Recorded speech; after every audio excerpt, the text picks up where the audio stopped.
Ma'am, you now legally owe me $350 in back rent for living in my garage. That's what I told the HOA Karen, who'd been terrorizing our neighborhood for 8 years. The look on her face, priceless. She went from smug and entitled to completely speechless in about 2 seconds flat. This woman thought she could park her BMW in my garage whenever she wanted, hand out bogus fines like Halloween candy, and basically treat me like her personal doormat. What she didn't realize is that her entitled behavior had accidentally made her my tenant under state law.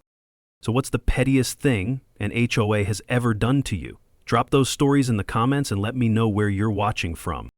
By day 5, she was begging to pay rent just to get her car back. Let me show you exactly how Karen's own arrogance became her downfall. My name's Jake, and 3 months ago I was just a 34-year-old IT contractor trying to start over after a messy divorce. My grandmother had left me her little house in Pine Ridge. A modest 1,960s ranch with white shutters and a detached single-car garage that smelled like old motor oil and forgotten dreams. The scent hit me every time I opened that garage door, mixing WD-40 with decades of stored Christmas decorations and the faint echo of my grandfather's woodworking projects. I'd moved in to heal, honestly, financially stretched, emotionally drained, just wanting a quiet place to rebuild my life. The house was perfect, except for the HOA. Enter Karen Whitmore, 52 years old, 8 years as HOA board treasurer, and the kind of woman who treated a clipboard like a weapon of mass destruction. She drove a white BMW X5 that she kept spotless, lived in the biggest house on our block, and had this perfectly styled bob that never moved, even in hurricane-forced winds. I swear that woman's hair had its own structural engineering degree. But here's what made Karen dangerous. She didn't just enforce HOA rules, she weaponized them. And she had a pattern.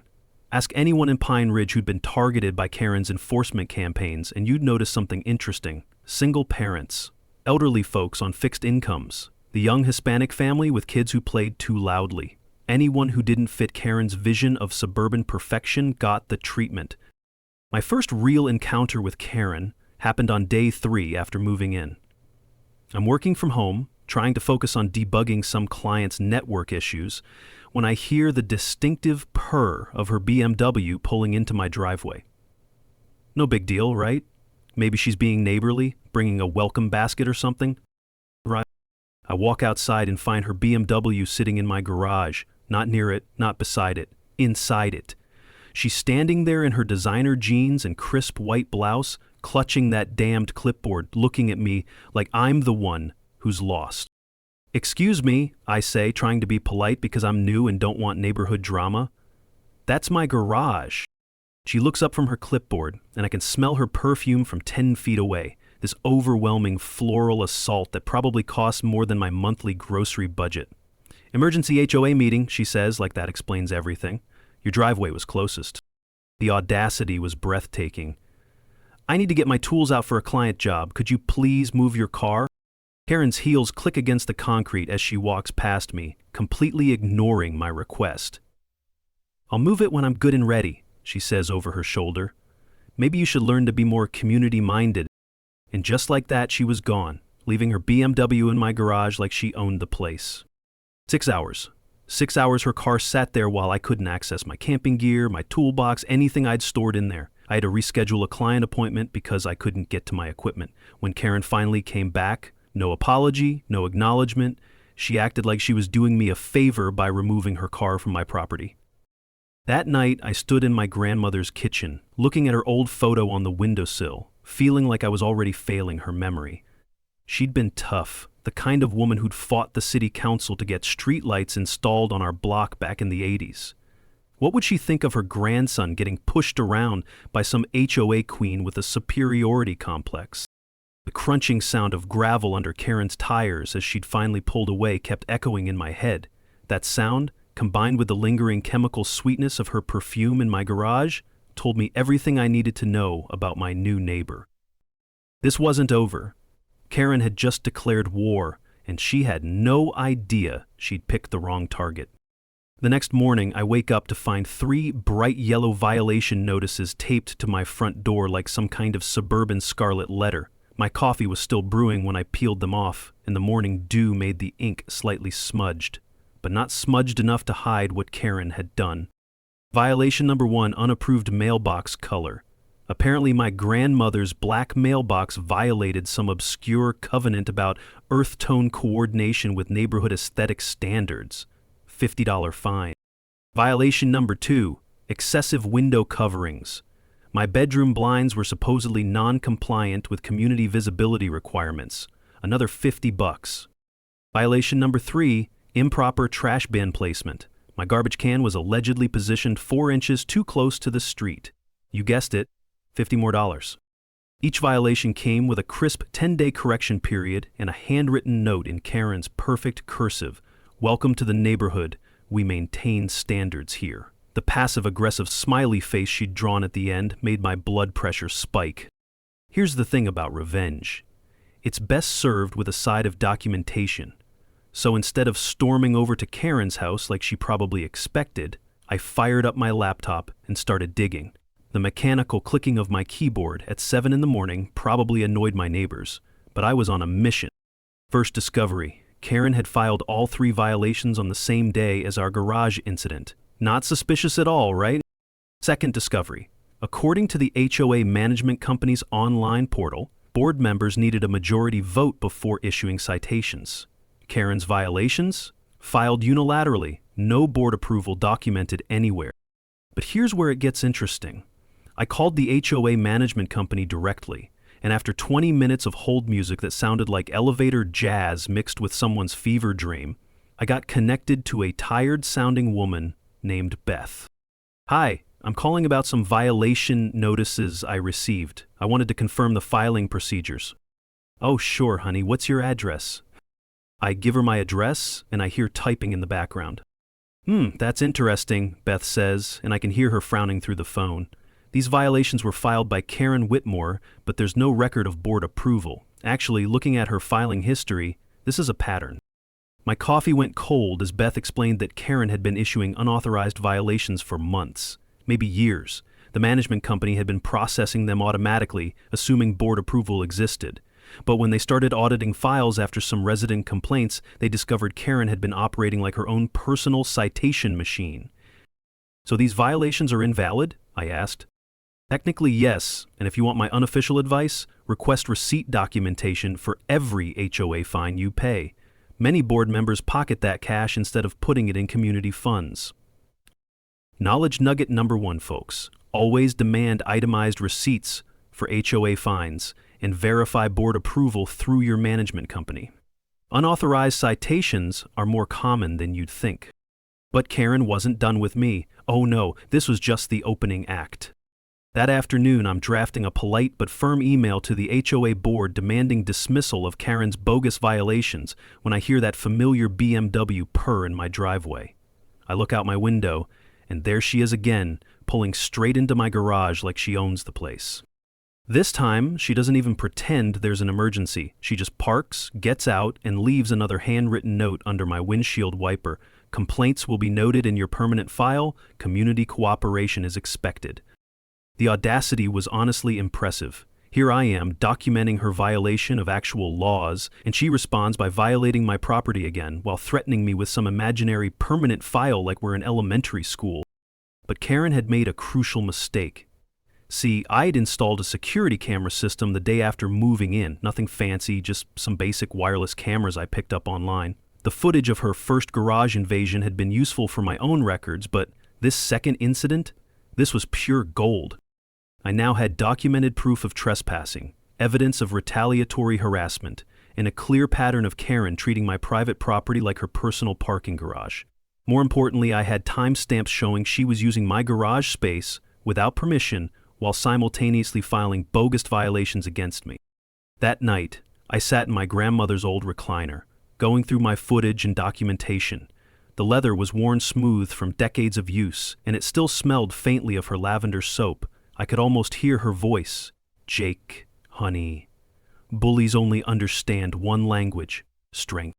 The coffee rain stains on my laptop screen from days of late-night research couldn't hide the truth staring back at me. Karen thought she was playing chess while I was playing checkers. Little did she know, I was about to change the entire game. 2 days later, Karen decided to call in reinforcements, and by reinforcements, I mean her little circle of HOA cronies, 3 other wives who apparently had nothing better to do than terrorize their neighbors for sport. First came Linda, Karen's lieutenant, driving a silver Lexus and carrying what looked like an official inspection checklist. She spent 20 minutes walking around my property, taking photos of my lawn with a dedication of a crime scene investigator. The grass was, apparently, irregularly maintained according to some subsection of the covenant I'd never heard of. Then came Patricia, clipboard in hand, measuring the exact height of my outdoor solar lights with a literal ruler. Turns out they were half an inch too tall and cast non-compliant shadows on the sidewalk. I watched this performance from my kitchen window while eating a sandwich, wondering if these women had ever considered getting actual hobbies. The grand finale was Susan, who spent 15 minutes photographing my mailbox from every conceivable angle like she was documenting evidence for the International Criminal Court. Apparently, the small dent from where the previous owner had backed into it constituted neighborhood aesthetic degradation. By noon, I had 3 more violation notices. $50 each, naturally. Karen's personal signature on every single one, along with another passive-aggressive note. Community standards benefit everyone. Compliance ensures property values. But here's where Karen's strategy backfired spectacularly. See, while her Mean Girls Club was busy playing property inspector, I was building my own network. And it turns out, I wasn't the only one who'd been targeted by the Pine Ridge Enforcement Squad. Mrs. Chen, my 78-year-old neighbor, knocked on my door that afternoon carrying a manila folder thick enough to choke a horse. Her hands were shaking slightly, not from age, but from anger. "You want to know about Karen?" she said, settling into my grandmother's old kitchen chair. "Let me show you what she did to us." The folder contained 2 years of violation notices, $50 fines for everything from excessive garden gnome displays to unauthorized bird feeding stations. Mrs. Chen and her husband had paid over $3,000 in bogus fines before their son finally intervened and threatened legal action. But Mrs. Chen wasn't alone. She introduced me to the Rodriguez family, who'd been fined repeatedly for their kids' toys being visibly stored in their own backyard. And to Bill Henderson, a veteran in his 60s, who'd racked up hundreds in fines because Karen decided his service dog's water bowl was an unapproved outdoor fixture. The pattern was crystal clear. Karen targeted anyone who didn't fit her vision of suburban perfection. Elderly folks, families with young children, anyone who looked different or had less money to fight back. She was running a systematic harassment campaign, masquerading as HOA enforcement. That evening, I made a discovery that changed everything. While researching property law for my own situation, because let's be honest, I was getting desperate, I stumbled across something called adverse possession statutes. But more importantly, I found references to involuntary tenancy and landlord abandonment laws. The legal concept is actually pretty straightforward. If someone uses your property repeatedly with your knowledge, and you don't take immediate action to evict them, the law can consider them a tenant with actual legal rights. More bizarrely, if that tenant leaves personal property on your premises, specific landlord-tenant laws kick in. I spent the next 3 hours down a legal rabbit hole that would make any law student proud. My laptop screen glowed in the dark kitchen while I clicked through statute after statute, cross-referencing case law and precedents. The smell of reheated pizza mixed with the faint scent of my grandmother's lavender dish soap still lingering in the sink. Then it hit me like a lightning bolt. Karen had been using my garage repeatedly. She'd stored HOA supplies and personal items there. I had security footage documenting her access and use. Under state law, her repeated use of my property, combined with her storage of personal belongings, could legally establish a landlord-tenant relationship, which meant Karen Whitmore, HOA board treasurer and neighborhood tyrant, had accidentally become my tenant, and she didn't even know it. The irony was absolutely delicious. Here she was, trying to control my property through bogus violations, while simultaneously creating a legal situation where I could control her through actual tenancy law. I leaned back in my grandmother's chair, listening to the old house settle around me, and started to smile for the first time in weeks. Karen thought she was playing chess while I fumbled around with checkers. She had no idea I was about to flip the entire board. Karen's next move was absolutely nuclear. 3 days after her inspection squad finished their reign of terror, I got a knock on my door that made my blood run cold. Standing on my porch was a city building inspector with a clipboard, hard hat, and the kind of expression that suggested my day was about to get much worse. "Mr. Thompson, I'm here about a complaint regarding an unpermitted structure and potential zoning violations." My heart sank. "I'm sorry, what?" The inspector, a middle-aged guy named Rodriguez, consulted his paperwork. "We received a report that you're operating an illegal business from your garage, violating residential zoning ordinances. Also claims of structural modifications without permits." I stood there in my coffee-stained t-shirt, trying to process what I was hearing.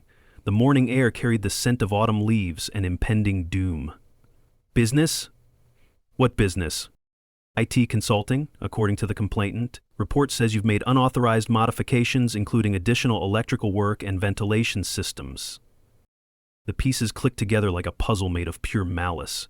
Karen had called the city, fabricated lies about me running a business from my garage, and was trying to get my property re-tagged. This woman had escalated from petty HOA harassment to potentially making my home uninhabitable. But here's the thing about being an IT guy, we're really good at documentation. "Can I ask who filed the complaint?" I said, already knowing the answer. Rodriguez flipped through his papers. "Karen Whitmore, HOA board member. She provided quite a detailed report with photos and timestamps." Of course she did. I spent the next hour walking Rodriguez through my property records. Turns out my garage was built in 1962, fully permitted and documented in the city's own archives. I pulled up the original construction permits on the city website while Rodriguez watched, his expression shifting from official skepticism to professional annoyance. "These records show the garage was legally constructed," he said, comparing his paperwork to my screen, "and I don't see any evidence of commercial activity." Then I showed him something that made his jaw tighten. Karen's complaint contained multiple demonstrably false statements. Not just wrong, but intentionally fabricated. She'd claimed I'd added electrical outlets for industrial equipment when the outlets were original to the 1962 construction. She'd reported commercial-grade ventilation systems that were actually just the standard garage door opener my grandfather had installed in the 80s.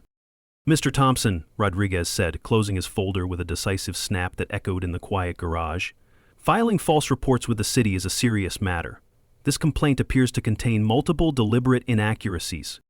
But Karen wasn't done. While Rodriguez was finishing his inspection, guess whose white BMW came purring into my driveway?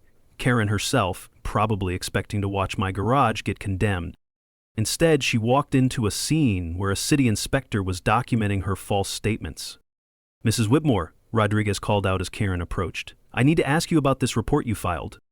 The color drained from Karen's face faster than water down a drain. "Oh, well, I was just concerned about community safety and property values. Your report claims unauthorized electrical work, but city records show all electrical was installed during original construction. You also reported commercial ventilation that doesn't exist. Can you explain these discrepancies?" Karen started stammering about just trying to help and maintaining community standards, but Rodriguez wasn't buying it. He explained that false reports waste city resources and can result in financial penalties. Watching Karen squirm under official scrutiny was like watching a vampire meet sunlight. All her confidence evaporated the moment she faced someone with actual power who wasn't intimidated by her clipboard. But this confrontation gave me something even more valuable than satisfaction. It gave me the final piece of my legal puzzle. That night, I called my buddy Rick, a lawyer who owed me a favor from when I'd fixed his office network during their ransomware crisis. I explained Karen's escalating harassment pattern, her repeated unauthorized use of my garage, and her attempts to damage my property. "Jake," Rick said after listening to my story, "what you're describing sounds like she might have accidentally created a landlord-tenant relationship. How's that work?" "She's been using your garage repeatedly, storing her stuff there, treating it like her own space. If you can document consistent use over time, there's legal precedent for involuntary tenancy." My heart started racing.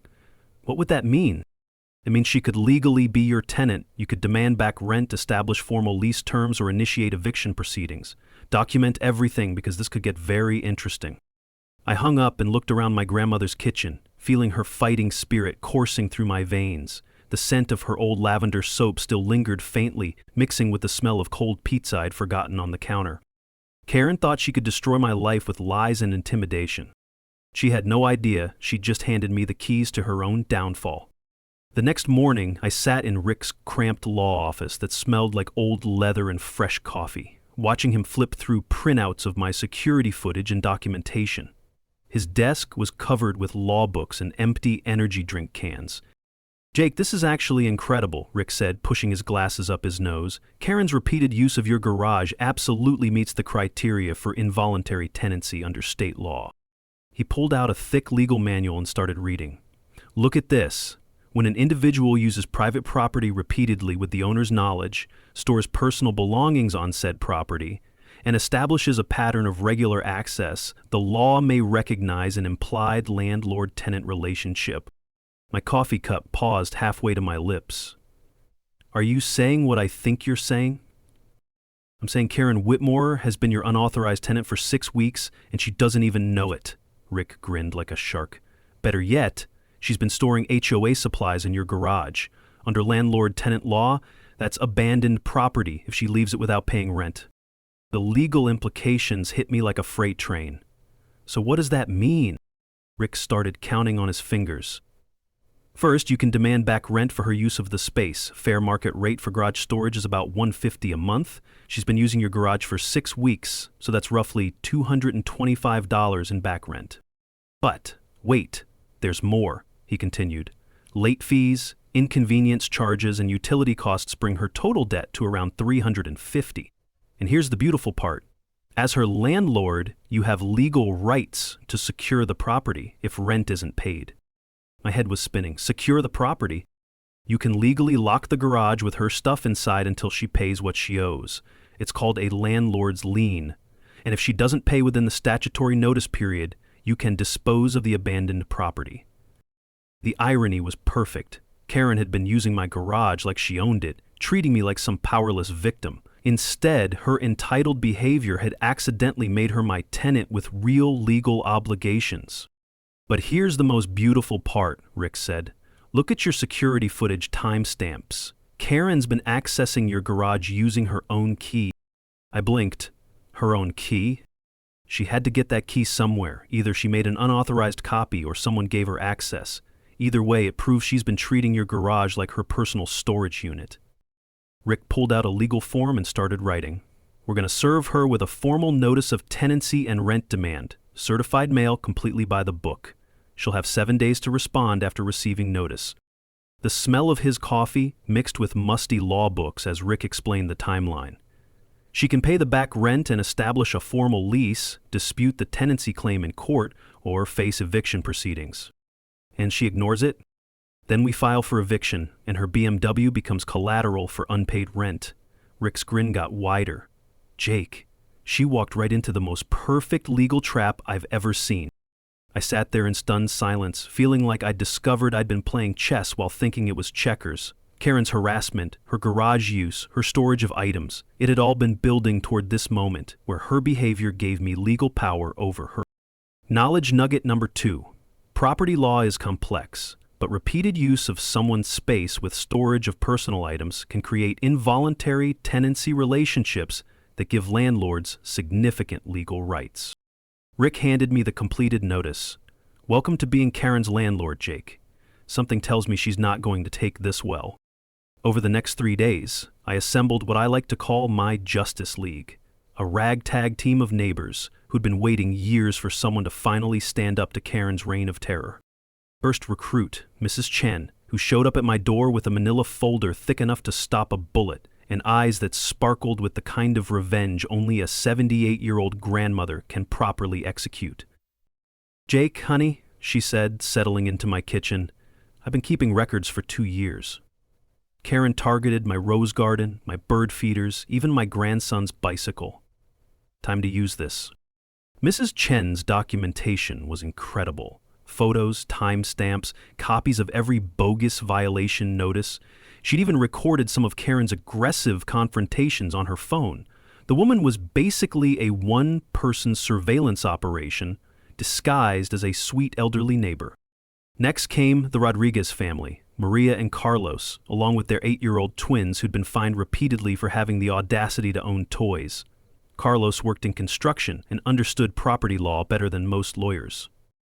"Man, what you're doing is genius," Carlos said, reviewing Rick's legal strategy. "Karen's been acting like she owns everyone's property. Time she learned about actual ownership rights." Maria pulled out her own folder. She fined us $200 last month because Elena's chalk art was defacing community sidewalks. It was hopscotch squares. Then there was Bill Henderson, the 63-year-old veteran whose service dog had been declared an unapproved outdoor fixture by Karen's twisted interpretation of HOA rules.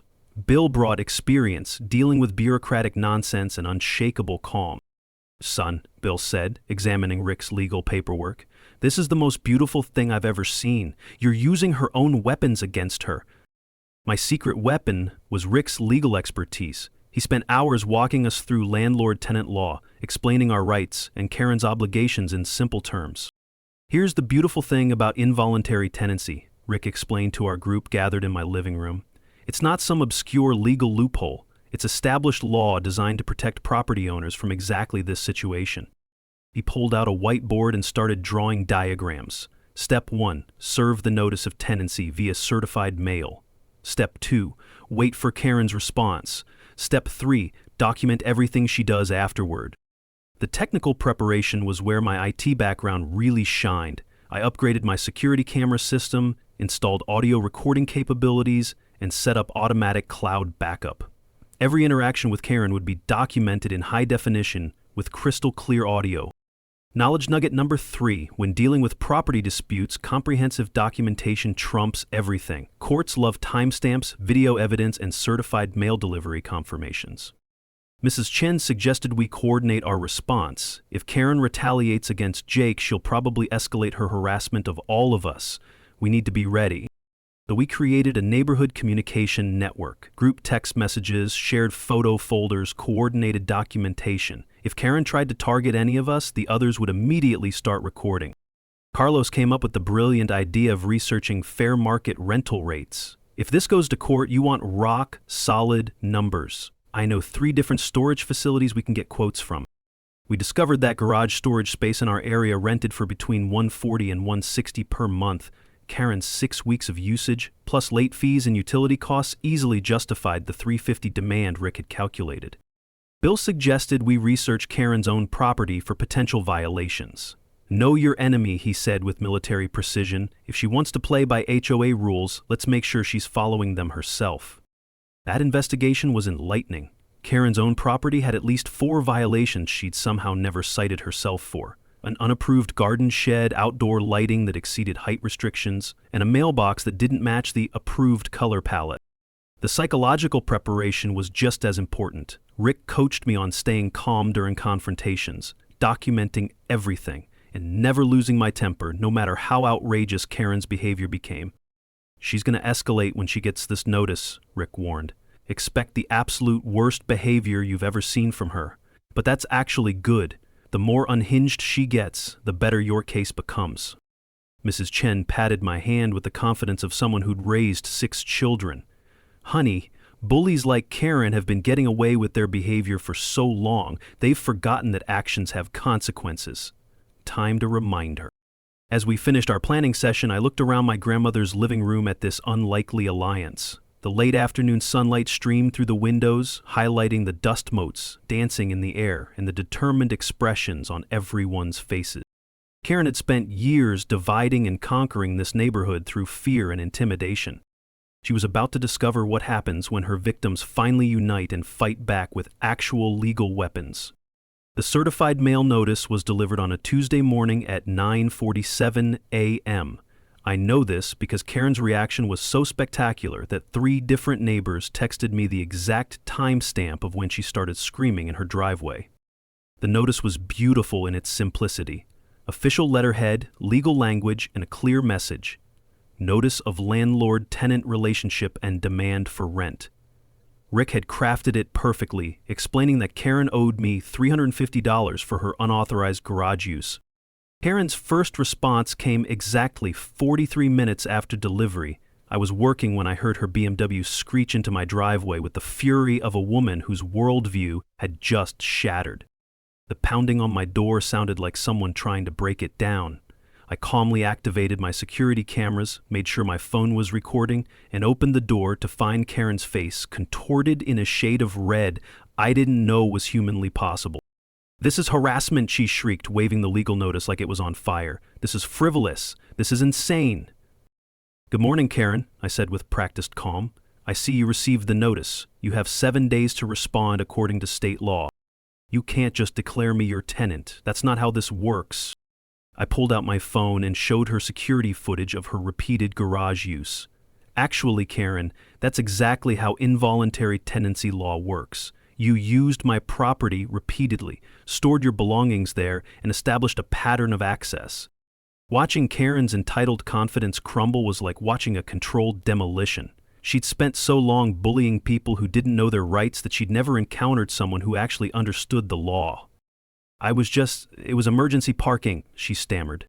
23 separate occasions over 6 weeks, I replied, consulting my documentation. "That's not emergency parking, Karen. That's regular use of private property without permission." Karen's voice reached a pitch that probably scared neighborhood dogs. "I'll sue you. I'll have you arrested. I'll get you kicked out of this neighborhood." "Feel free to call the police," I said, gesturing to my security cameras. "I'm sure they'd be interested in reviewing the footage of your repeated trespassing." That's when Karen made her first critical error. Instead of walking away to consult a lawyer, she decided to escalate. Right there in front of my cameras, with perfect audio recording, she made threats that would look horrible in court. "You have no idea who you're messing with," she snarled. "I have connections. I'll make your life hell. I'll have city inspectors here every week." I just smiled and held up my phone. "All being recorded, Karen, but please continue." The realization that she was being documented hit her like a slap. For just a moment, her mask slipped completely, and I saw the real Karen, not the confident HOA enforcer, but a petty tyrant who'd never been challenged. But Karen wasn't done. Over the next 3 days, she launched a desperate scorched earth campaign. She filed complaints with the city about my illegal parking structure. She reported my security cameras as privacy violations. She even called the fire department, claiming my garage was a fire hazard. Each complaint was more ridiculous than the last. The city inspector, who'd already cleared my garage, sent back a form letter basically saying, "Stop wasting our time." The fire department found nothing wrong except Karen's own storage violations. But here's where Karen's desperation really showed. She started targeting my allies. Mrs. Chen received 2 new violation notices for excessive garden ornamentation. The Rodriguez family got cited for unauthorized children's equipment in their backyard. Bill Henderson was threatened with fines for his service dog's water bowl. The beautiful thing was we were ready. Our communication network lit up every time Karen made a move. Photos, timestamps, witnesses, we documented everything with precision. Carlos texted me a photo of Karen measuring his kids' playground equipment with a ruler at 6 in the morning. Mrs. Chen sent video of Karen screaming at her rose bushes like they had personally offended her. Bill calmly recorded Karen arguing with his service dog about municipal water regulations. But Karen's biggest mistake was underestimating how fed up the entire neighborhood had become. Word of our legal strategy spread like wildfire. Other residents started coming forward with their own Karen horror stories and documentation. By Thursday, Karen had managed to turn herself from the neighborhood enforcer into the neighborhood pariah. Her desperate attempts to intimidate us had backfired spectacularly, creating a paper trail of harassment that would make any lawyer salivate.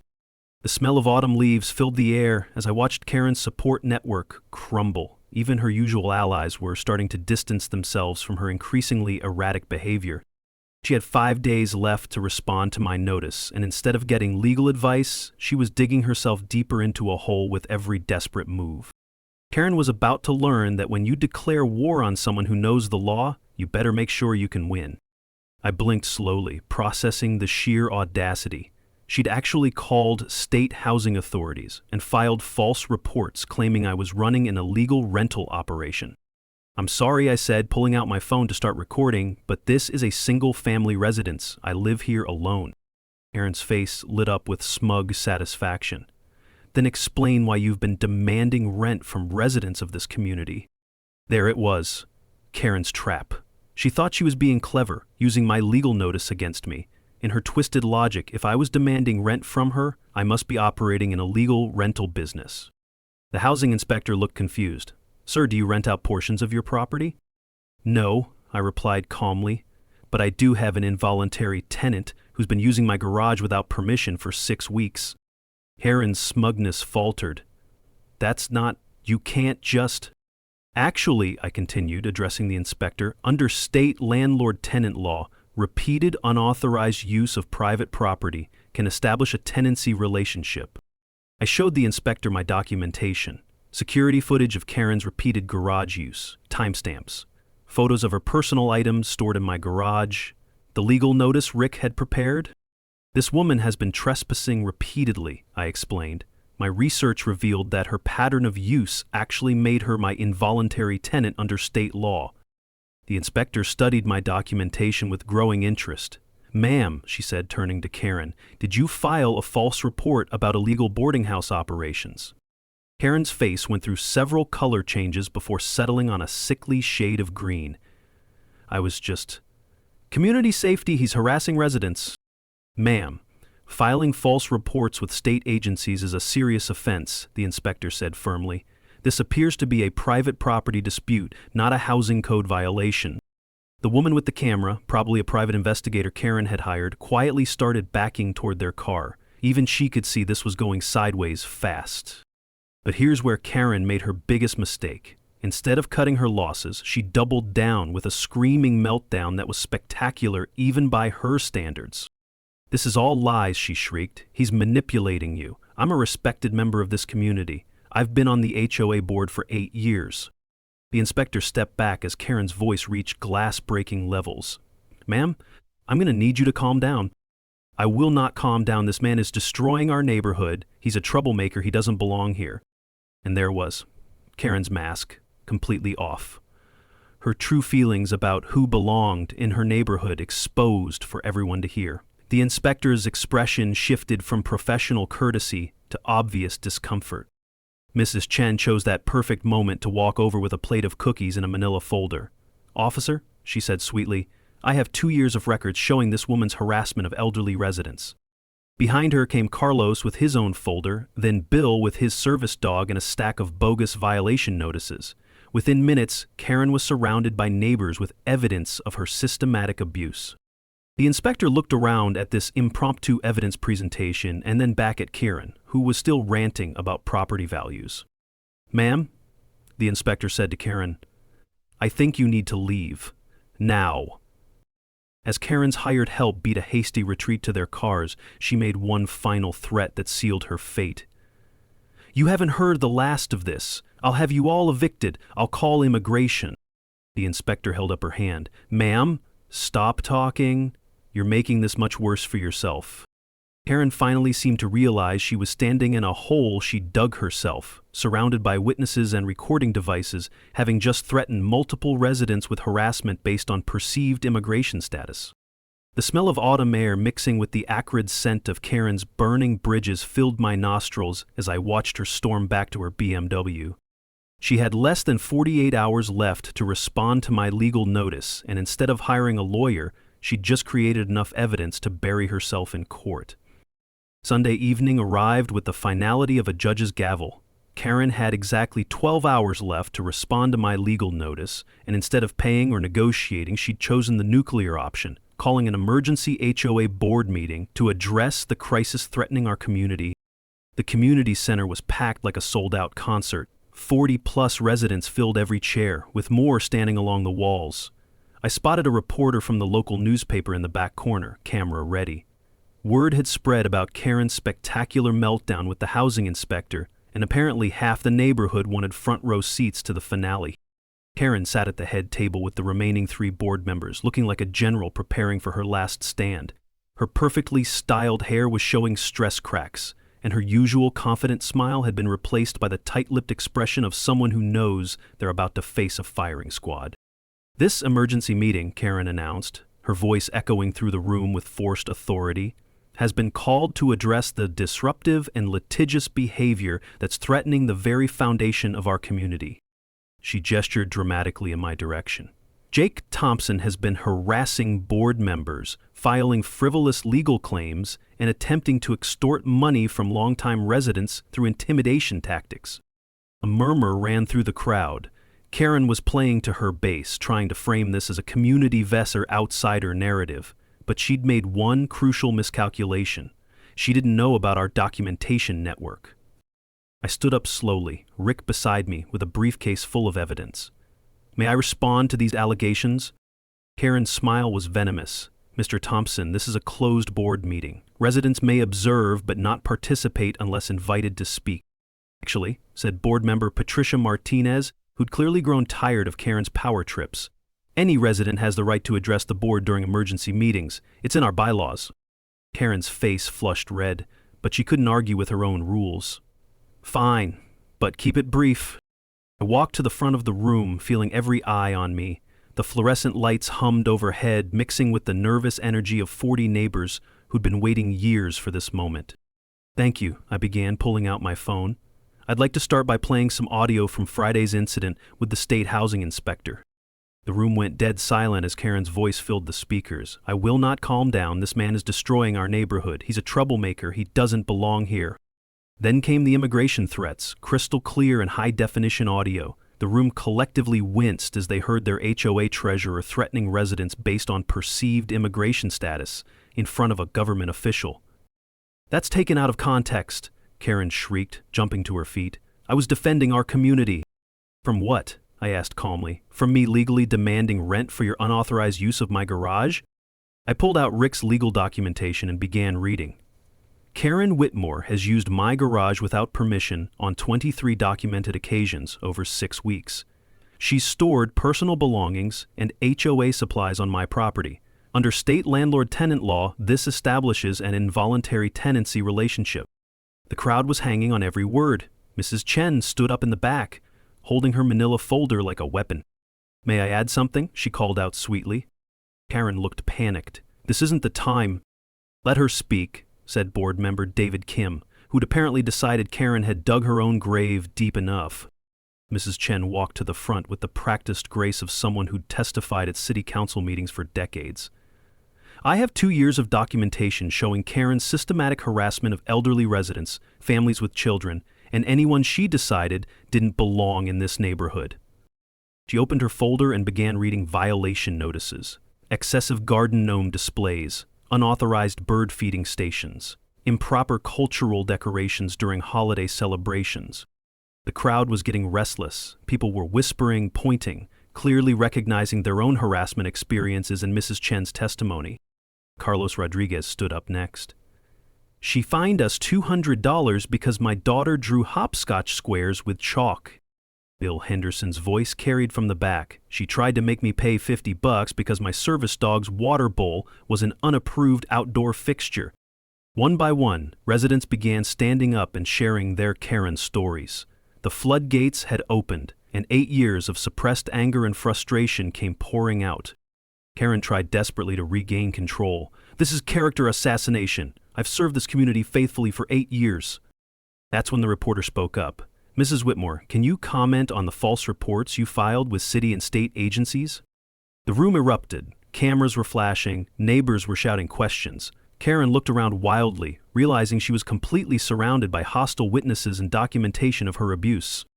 Board member Martinez called for order. Given the allegations presented tonight, I motion for Karen Whitmore's immediate suspension from the HOA board, pending a full investigation. Seconded, said Kim immediately. All in favor? Martinez called. 3 hands shot up instantly. Karen's hand remained conspicuously down.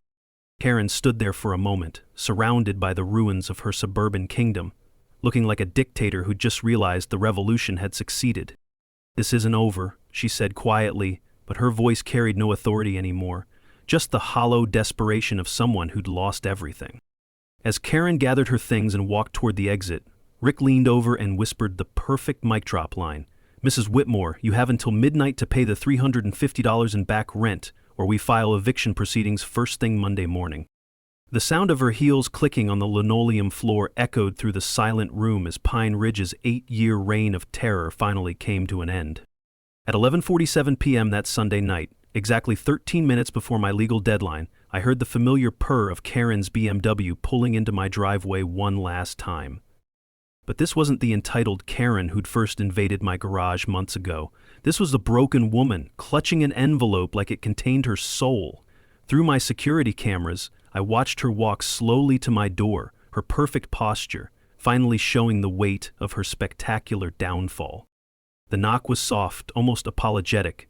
When I opened the door, Karen stood there with red-rimmed eyes and an envelope in her trembling hand. "The money?" she said quietly, not meeting my eyes. $350, cash. I opened the envelope and counted the bills. All there, down to the last dollar. "Thank you, Karen. This settles your back rent." She nodded stiffly and turned to leave, but then stopped. For just a moment I thought she might apologize or acknowledge the damage she'd caused.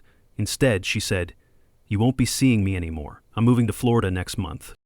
And just like that, Karen Whitmore disappeared into the night, leaving Pine Ridge forever. The immediate aftermath was like watching a neighborhood wake up from a bad dream. Within 48 hours of Karen's resignation, the HOA board called an emergency audit of all fines collected over the past 2 years. They discovered Karen had pocketed over $4,000 in unauthorized citations, money that legally belonged to the community fund.